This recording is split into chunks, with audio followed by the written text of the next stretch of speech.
It is the Frank and Friends show. Hi there, I'm Frank Murphy. I'm Kathryn Frady. Hi, Kathryn. Hey, Frank. Oh, you're ready for the jungle. I am. That's where I'm headed after this. Oh, all right. Yeah. Well, congratulations. Thank you. We do appreciate your watching, liking, listening, subscribing on all the different audio podcast platforms, for example. You might want to check those out, or especially on YouTube, where we want you desperately to subscribe. And smash that button. Yep, you can ring the bell for notifications. We got a few more subscribers over the weekend because I've been bugging people, handing out business cards. That's awesome. And just really, I mean, please. Just, go on YouTube, make sure you subscribe. Someone in your family has a phone that they don't really know how to use properly, and you can go, download the YouTube app, sign them up for a Gmail account, and subscribe. Can't you? Absolutely. Yeah. Actually, that is so much work and so much trouble that no one would do that. I might. Do, however, support our show by buying some fine Frank and Friends merch. Yeah, mugs, cell phone cases, T-shirts, sweatshirts, pint glasses. I have the red sweatshirt handy this time because I had the navy sweatshirt last week. It's upside down here. Oh, all right. Here we go. There you go. I'm not flying the flag in distress. This is just a nice. This was a nice poppy color. Yeah, it's great. You can find all of that at frankandfriendshow.com/store. Thank you, Kathryn.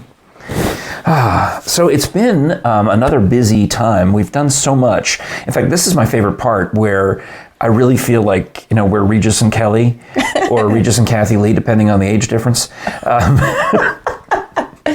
Because we're out on the town. We're going to events. Yep. We're visiting each other. We're seeing each other. Now, you, granted, are an opera singer and you have your own opera company, so it would make sense that our paths would cross at operatic events. That's true. Yeah.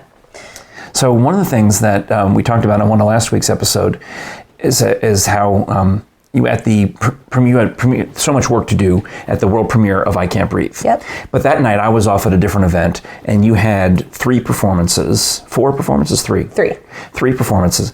And I came to the final one. Yeah.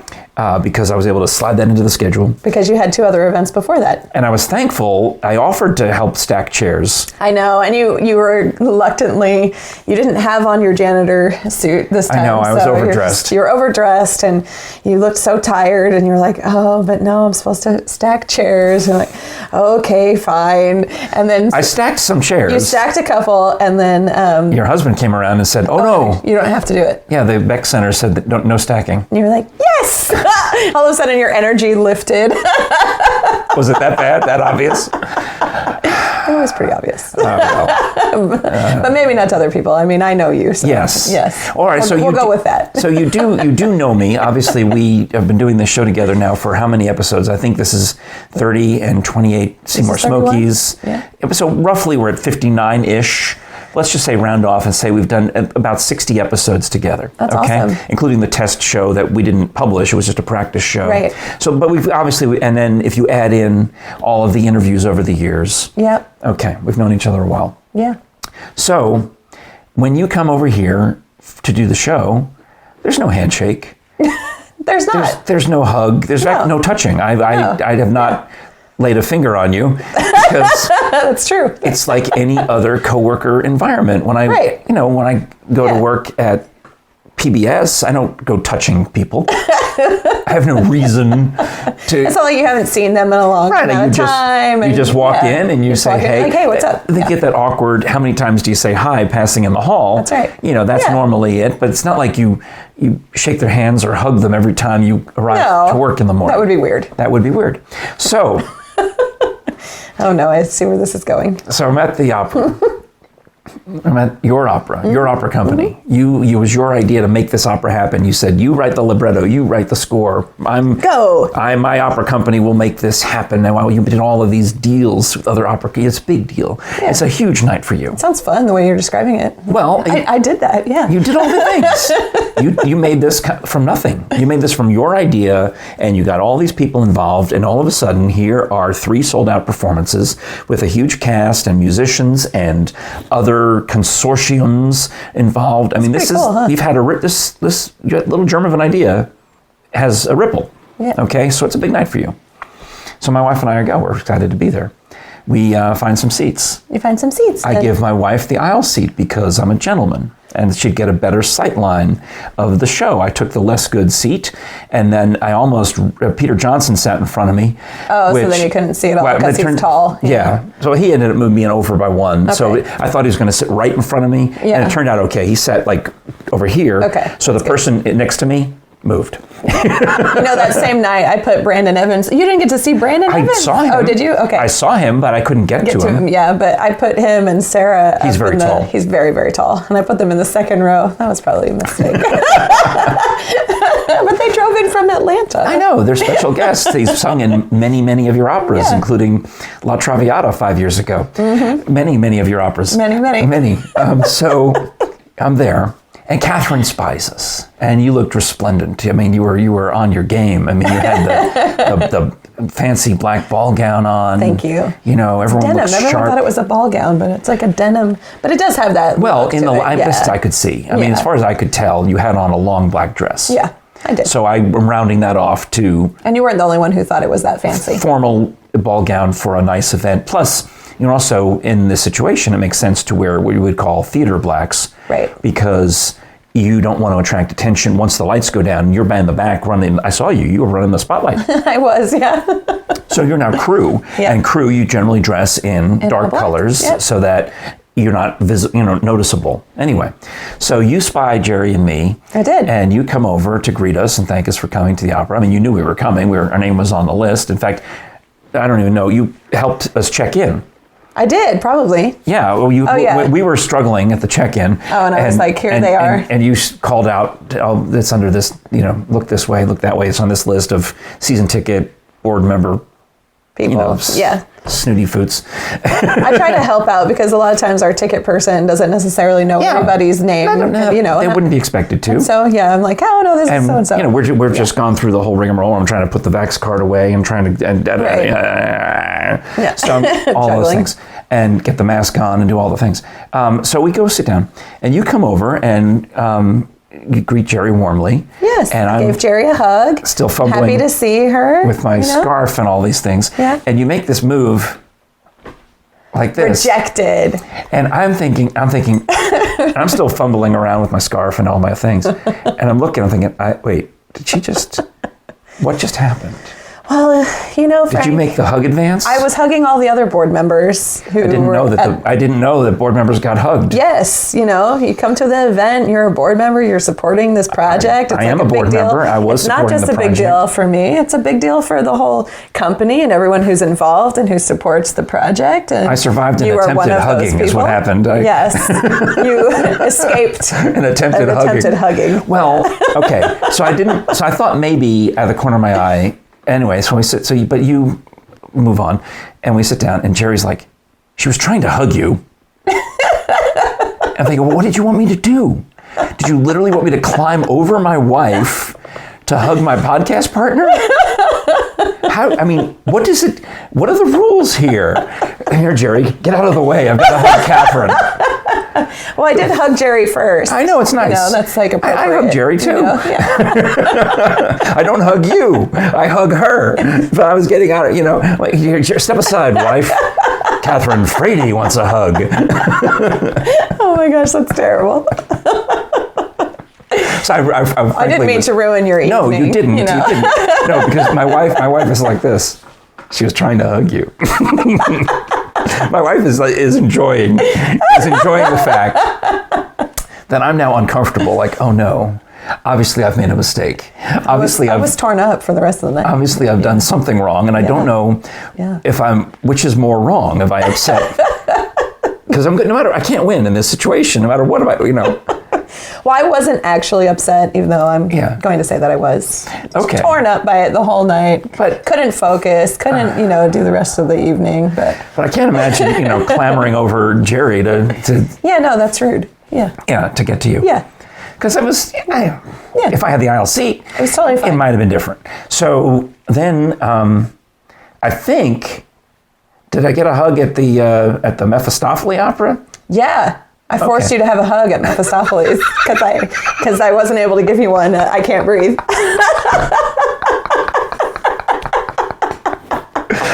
So a week later, A week later, it was this past Friday night, we're at the Tennessee Theater for the Knoxville Opera production of Mefistofele, and Jerry's not there because she's backstage.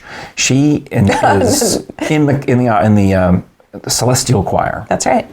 And they sounded good. It sounded fabulous. And so we arrived. We had all went out to dinner, and that was fine, right? Yeah. Did I do anything bad at dinner? No. Did I embarrass myself at dinner in any way? No. I mean, you and your husband didn't talk about it after? Oh, well, we did. Absolutely. Because I don't know. I mean, we had a busy day. And we'll chat about what we did the rest of the day. But we had a busy day, and we went to dinner, and I think it took you a minute to like actually be present. Yeah.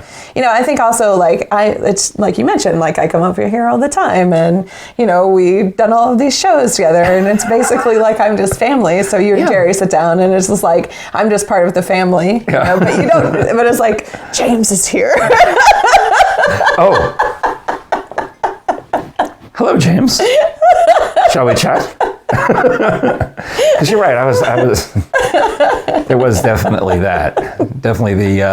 It's like, don't forget, someone else is here. Definitely the factor of just when. You should have texted me sooner. Oh, you should have come out to get me at Market Square. I'm like, Right. Yeah. I saw it. You waved. I waved. The window. I waved over here. Should have said. Yeah. So yes, I understand. Yeah. Well, we get to the Tennessee Theater. Jerry leaves and goes to the stage door. We go in the front, and immediately we start seeing people. I mean, it's the opera club. Absolutely. I think Alan Sherrod wrote about the opera crowd all talking to themselves. It's people who there's an overwhelming number of people who either buy season tickets or always go to opera shows. Yeah. I mean, it's a niche audience, but it's a pretty significant for a town this size to be able to sell that many opera tickets. And they go to all the Knoxville Opera shows. Yeah. They go to all the University of Tennessee Opera Theater shows. They go to all of the Marble City Opera shows. It's like, it's a club. So Alan Sherrod is the reviewer, and we talked about him on the previous episode, who writes the reviews for artsknoxville.com, and I guess he used to write for one of the newspapers. Metropulse or... Yeah, I can't remember who wrote for which, because Harold Duckett writes for one online magazine, and Alan has his own. And anyway, but Alan's like the Mercury. Guy. I think Alan's like the guy. We always go to his reviews first. So he's there, and he's chatting. And did you notice one of the little truth bombs that he's let drop? He watches our podcast.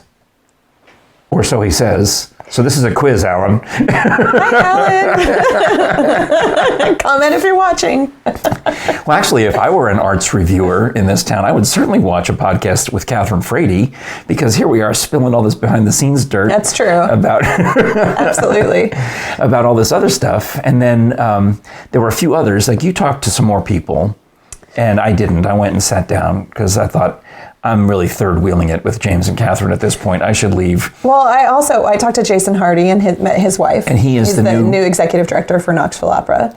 And so we were chatting, and I was trying actually the whole time to get into the theater to drop off my computer with Jim Johnson. Yes. Because you had it with you? I had it with me. Yeah. I couldn't. You said something about it, and I didn't notice it on you, but you did. Okay. This computer? This computer was in like a larger bag, and he had filmed the show I Can't Breathe for Marble City Opera. And was there to film Mefistofele. Was there to film Mephistopheles. And I had already gotten the opera on my computer, but then it didn't transfer correctly, and all of these things were going wrong. And then I had tried to meet him the day before, and it didn't have space. So he was going to put my opera on my computer at the other opera.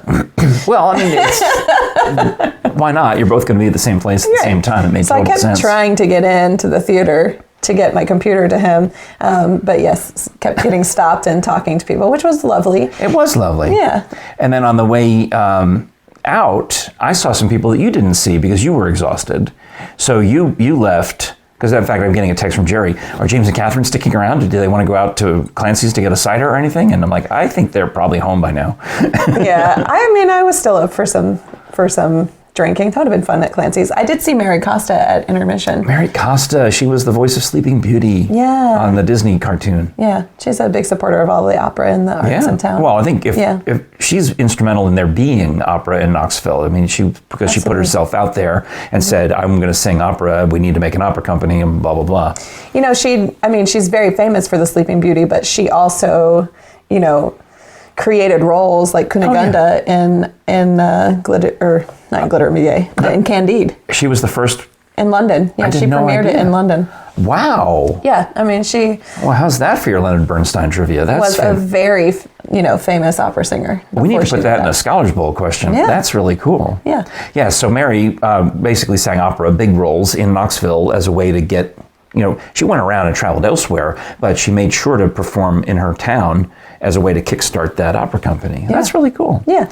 Well, on the way out, I saw two other people that you didn't get to see. One was Frank Rosamund, who used to be the publisher of the News Sentinel and now has his own business and is somehow in charge. I think he's the board chair of the opera board. I did board. See him, actually. Oh, okay. So I talked to him and I got to meet this Jason Hardy character. Yes. Who's the new executive director. So I talked to those two, and Frank Rosamund wanted to know about improv. He said he's going to come to see me do improv. Oh, nice. He's all excited about it. It's exciting. So I'm thrilled. And also the other person I got to see, before we go to break, I'll tell you, I got to see that you missed seeing, was Reginald Houze. I like Reginald. Reginald recently moved to Knoxville. He's a conductor. He's a maestro. So he was working at Mefistofele conducting one of the extra... They needed, 3 conductors for that show? They did. So he's conducting one of these bandas, this brass banda, in the balcony to give you this complete surround sound. And obviously couldn't come down until his work was done. Right. But I saw him and I met his son. I said, hi, son, whatever your name is. I'm a friend of your dad's, da-da-da. And I'm over there chatting. I'm going to continue name dropping. Okay. Because at this point I'm talking to Rachel Ford, who's the head of the Knoxville Symphony. Nice. Oh, I didn't get to see her. And... also to Diana Selesky, who is the wife of Brian Selesky. So we're having this conversation. Eileen Downey walks in, who's the rehearsal pianist. And and Rachel's giving me grief about church. She says, I haven't seen you at church lately. Because I've seen your wife, but I haven't seen you. Well, my wife is singing at one church, and I'm going to the other church, and it's got this crisscrossiness. So when Eileen Downey comes in, I'm like, well, here's Eileen. She goes to the same church as you and Jerry. And they didn't even know each other. Oh, really? Now they were meeting for the first time. Oh, nice. So then Reginald comes over. You could write all this down, Alan Sherrod. You should totally make all these notes. Reginald, the conductor, comes over, and I greet him and I greet his son, and have a nice, pleasant conversation. And I'm passing out Frank and Friends show business cards. I've given one to Jason Hardy. I'm giving one to Frank Rosamund. I'm giving one to Rachel Ford. I'm giving one to... Make it rain with these cards. Diana Selesky, Reginald Houze. And Reginald and his son walk away. And they get, a few yards away, and he stops and he turns around and he comes back. He says, hey, how come I haven't been a guest on the Frank and Friends show? I want to be a guest on the Frank and Friends show. Nice. I said, well, considering how much Copper Queen coverage I'm probably going to have to do. That's right. Because she stars in it and Reginald will be conducting it. You can write that down too, Alan Sherrod. It is on June 2nd, 3rd, and 4th at the Flying Anvil Theater. 7:30 p.m. You can purchase your tickets at marvelcityopera.com/tickets. Yeah, that's the one with the strumpet costume. Yeah. Yeah, fantastic. Exactly. All right. It's very risque, but so dramatic and so amazing. Oh my Your costume is not as risque as the painting that you're using as the logo for Copper Queen. Well, you don't think so? I mean... Okay, we can look at it side by side. Okay. Maybe. Yeah. The painting is pretty amazing. It's actually a painting of Julia Lau, the character. The real one? Yeah, the real one. Oh, nice. Well, we'll be talking a lot about that, obviously, in the weeks ahead. But we got to pause for a moment and talk about our friends at bonezones.com. Don't forget the S, where you can get merchandise signed by Dr. Bill Bass, including this picture that made some waves on Facebook the other day, is Dr. Bass with his giant Chick-fil-A cup sitting right there, and a table full of skulls. And I so wish I had walked in on Dr. Bass. Because I was nearby that day. I was somewhere I think Jerry and I were at lunch somewhere else in Bearden. Oh, okay. And if I had known, I would have gone over to hopped on by to see Dr. Bass and watched him sign these They called them the lifelike skulls, or what'd she call them? Natural skulls. Okay. So they weren't chicken skulls. So people are people are freaking out, going, "How is he signing natural skulls at Chick-fil-A?" Chick-fil-A, I love it. And I had to actually answer in the comments, no, they're resin skulls that are naturally colored, as opposed to the shiny silver ones and shiny gold ones. Which they thought they were like real skulls. Yeah, that's amazing. When you order these from Bone Zones, you can get the shiny gold or the shiny silver, or the ones that are natural colored. Yeah. Yeah. And those are the big sellers. Who wants it? People do enjoy the shinies, but if you want to get the real deal looking-ish. Yeah. Actually, we said that in Mephistopheles because they had the skulls on the table. They should have had, Dr. Bass. Yeah, those are realistic looking skulls. I guess theater skulls are realistic, right? Yeah, a lot of times they are. Why wouldn't they be? You would buy. That's a good idea. We can buy some from a theater department. Yes. Which we always need. That's a good idea for skulls. Anyway. But if you want to get your skull from Dr. Bass, and you can even get it signed, you can go to bonezones.com. Don't forget the S. Also, keep an eye out for upcoming events. We just made a deal to do the Children's Museum of Oak Ridge on the last Saturday of March. So I think that's the 20. I'm going to say. I don't want to say whether it's the 26th or 27th until I look at the calendar. But tickets are just on sale, or just about to go on sale for that. Saturday the 26th? Saturday the 26th, yeah. I think what we're going to do, I'm not speaking out of school, they've asked that we do the Illegal Fireworks Factory, which is one of the best and goriest of all the presentations. Fun. Sounds exciting. One part where Dr. Bass had to... because he's at the crime scene, he had to find the rest of somebody. Okay. So half of the person was present. The other half was missing. Oh, no. But fortunately, the intestines led the way. Wow. And all he had to do was follow the trail. Wow. He was still connected technically, even though yards and yards apart. Yeah. That's gruesome. It is gruesome. And so another spoiler for this show, you watch the whole thing, right? And you're like, and people are like, oh. And then there's some animal that got killed in the explosion, like a bunny rabbit or something like that. That's when they get upset. Well, yeah, it's a bunny rabbit. But we've just seen a human blown into two pieces connected by a string of intestine. And everyone's like, oh, that's interesting. And then it's a rabbit who just looks like he's sleeping. And everyone goes, oh, a bunny. It says a lot about humans, And this is not recent. This is like 30 years ago. Come on. Anyway. So go to bonezones.com. Don't forget the S. Make sure you get your tickets for that and other upcoming Dr. Bass events. They're all listed right on there. I did see a bunny this weekend. Yes. Yeah, they're out and about.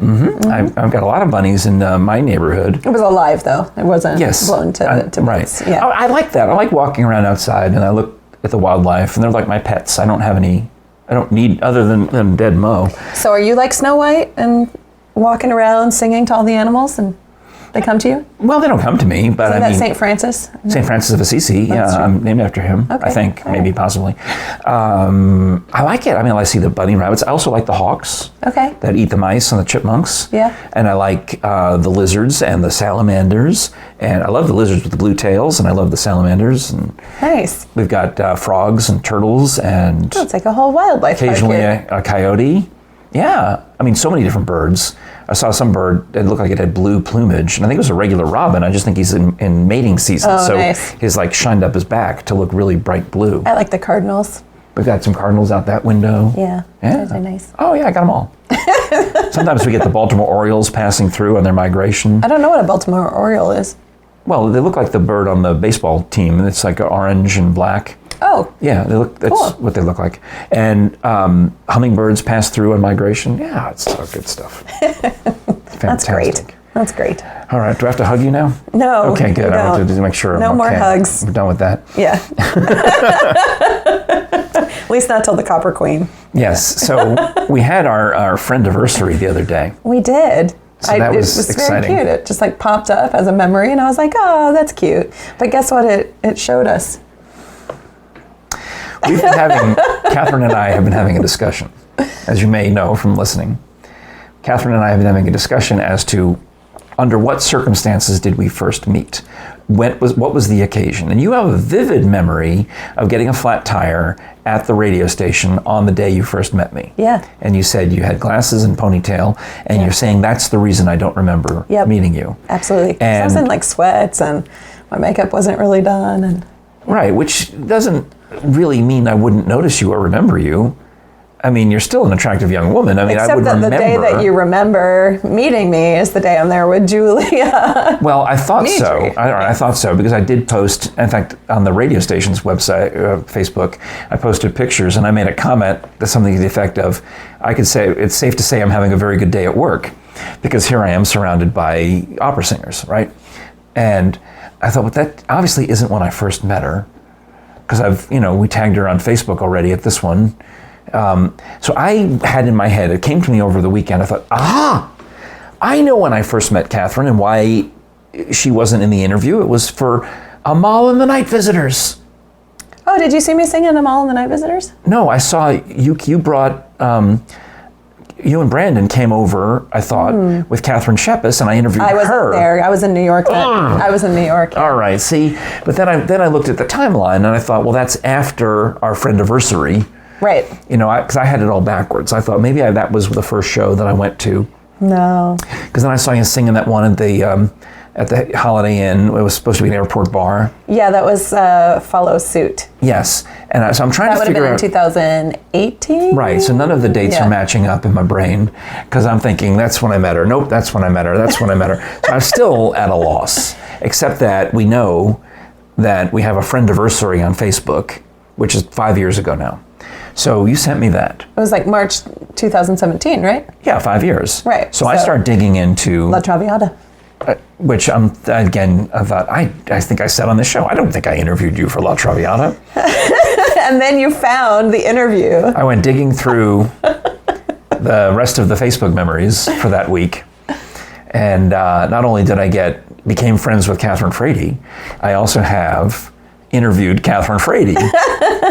And I listened to it. Did you? I did. Yeah. It was good. It was good. It was funny back then too. Yeah.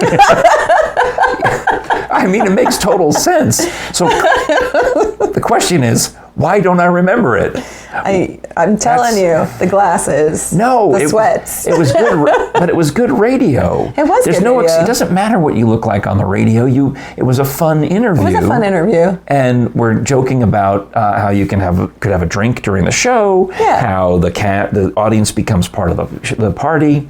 I liked the part where I said that Violetta is a courtesan, and you're like, oh, so something about, do you get shot up or something? Cortisone, yeah, shots. Stupid. And but you threw it to me, and I lobbed it back. You did a good job. Yeah, thank you. Yes. Yeah. So I guess the comedy lesson started that day. It started that day. But you didn't need them. You were good. I was already there with you. So now we're in this dilemma where I still cannot specifically recall our first meeting, other than it must have been that interview, maybe? Yeah, that was the time. And then you Facebook friended me like the same day? That's what I don't understand. Why would you do that? I know. I mean, when do you first, I don't think I Facebook friended you. You probably Facebook friended me. Well, if I did, that was very forward of me, because in the years since then, I've made it a policy to not send Facebook requests to women because I can't handle the rejection if they don't accept it. Well, I mean, when is an appropriate time to friend somebody on Facebook? Is it a first meeting? I mean, I get friend requests from people who I've never met before. Right. And that happens all the time. I have a lot of requests from people I don't know and have never met, and their profile picture is a dog, so I don't even know what they look like to have ever met them. Well, there are those, but I get friend requests from people who are friends with other people I know. Mine are set. The only way you can send me a friend request is if we have a mutual friend. Okay, all right. I have that, set in the settings. Yeah. But I see what your point, though, because I do have also a lot of Facebook friends whom I've met only the one time. Right. But I thought that we would be doing business again in the future. Right. So it seemed to make sense. Right. Because I found in comedy and in radio that Facebook is more useful than LinkedIn. Right, absolutely. So, and in business, LinkedIn is the gold standard. So, but you notice everything I post on Facebook is about comedy, radio, Bone Zones, television, podcast, all the things that we do. Yep. So I'm using Facebook as my LinkedIn. Right. Because I'm in a frivolous, entertainment business. Right. I mean, no offense, Alan Sherrod. I mean, that's a... No, we appreciate you. We do appreciate you. I try to throw in something personal every once in a while, like I saw a rainbow, or here's a picture of Sasha. Yeah. Well, I don't have rainbows and I don't have a dog. I know. So I mean, I got a tortoise. You have nothing personal. I got a dead tortoise that doesn't move. All business. I have no personal... what do I do? What do I have? I have nothing. What do I got? I mean, I save it. Everything I do that's interesting personally, I'm saving for this show. That's true. So that's all it. Right here. Yeah, this is it. All the stuff that I would blurt out on Facebook, I'm like, oh, better hold that back to tell Kathryn. Oh, yeah. Well, that's good. And I'm not good at like putting, what I ate for lunch on Facebook. That's not something I'm good at. If it were something exotic and interesting, maybe. But I mean, an Arby's sandwich doesn't rate. Yeah. So that's how I think I will justify that you and I figured out pretty early on because of our connection through Brandon Gibson and because here's an opportunity to get more publicity from Marble City Opera. But this is a good person to be friends with. Right, because we can cross-post Marble City and radio or my public page. And that's probably why, too, because you were posting the interview as well. So so I justify that at all, Absolutely. 100%. I don't end up doing a podcast with all of my Facebook friends. You don't? Well, I mean, it is Frank and Friends. Right. So when you're traveling, I do need some sub fill-in hosts. We can go live on Facebook, Frank and Friends. Okay. Yeah. I can do that. Right. Well, but we should totally do that. That'd be fun. That would be fun. But my point, though, is when you're out of town, where are you going to be in April? April, I'm going to be someplace in Florida. Gulf Shore Opera. I don't know. I don't even know. Frank, I feel like you should know this about me, that I don't actually have any clue as to where I'm going until like the day that I'm going there. Even with like my flights, and I'm like, I don't know what time it's at, or any of that. So if I said Conway, South Carolina to you, would that ring any bells? That is sometime in the summer. All right. Yeah. Because maybe I'm crazy, but I'm literally Googling, because you wrote to me that you're going to be in coastal Carolina, and I'm like, that doesn't mean anything to me. That's because it's probably not a real place. Well, no, it is a real place because I had to look it up. Because I couldn't, I was crazed with... Where is she going? Like, I don't understand. These are words. I don't like it when I don't understand the words. Mm-hmm. So, where's that one? August? I can't remember what I did. July, all right. July. So I can't remember what I did with it, but I put on here, I looked it up. You're going to be at Coastal Carolina University, which is the home base for this course that you're involved in, an immersive program. So that's why you put Coastal Carolina. See, I didn't even know where I was going. It's the name of a university. You see how you're on there? I'm right there. Yes. That's great. I've got you on there. So, and I put in for April, whatever that is, where you're going. I can tell you probably. That's good. Yeah. Someone needs to be able to tell me. If you can just text it to me also. Don't forget to leave. I don't even know what day I'm going. You'll be in Gulf Shore, Florida. What day am I going? It says here. It says here on my calendar, April 6th Fantastic. Through the 30th. So I'll have to get a fill-in host or two, probably. Maybe we can try to do the remote thing. I would like that. That'd be fun. But I also did get a text from one of my old co-hosts, and I have had many. Do you remember Kira Cup? I do. She was in Mountain Fun Life, right? Because you came and you interviewed with us at that show, and she was buying a fig tree. Uh-oh. So she texted me for some fig advice. And in the course of the conversation, I mentioned that I would need a fill-in host at some point over the spring or summer, and would you be interested? Because she doesn't have to say yes, but she seems interested. So if the dates work out, that's good. Get her in here for a show. Yeah, that'd be fun. Yeah. Yeah, I like Kira. Yeah, she's a sweetheart. And probably have Becca James come in one of the days too. Yeah. And I guess if I'm absent, you can have it. I know. I mean, if you're gone next week, maybe I should have a co-host. So I have to give you the keys to the house? What do I have to do? I guess you're going to have to leave the setup, keys to the house. Maybe Reginald can come on, Oh, we do need to get Reginald on the show. See? That's great. All right. Do some interviews while you're gone. It's a fine idea. It's a fine idea. All right. Well, thank you so much for watching, liking, sharing, subscribing. Smashing that button. And telling your friends about us, especially all y'all that I gave the business cards to at the opera. So I'm talking to you, Frank Rosamund, and Jason Hardy, and Reginald Houze, and Alan Sherrod, and Lydia Schoen, and Rachel Ford, and Eileen Downey, and Diana Selesky. Yep. I think if you want to be interviewed on the show, you have to subscribe first. Yeah. Once you subscribe, then we'll interview you. The doors are open to you. You're a member. Cheers.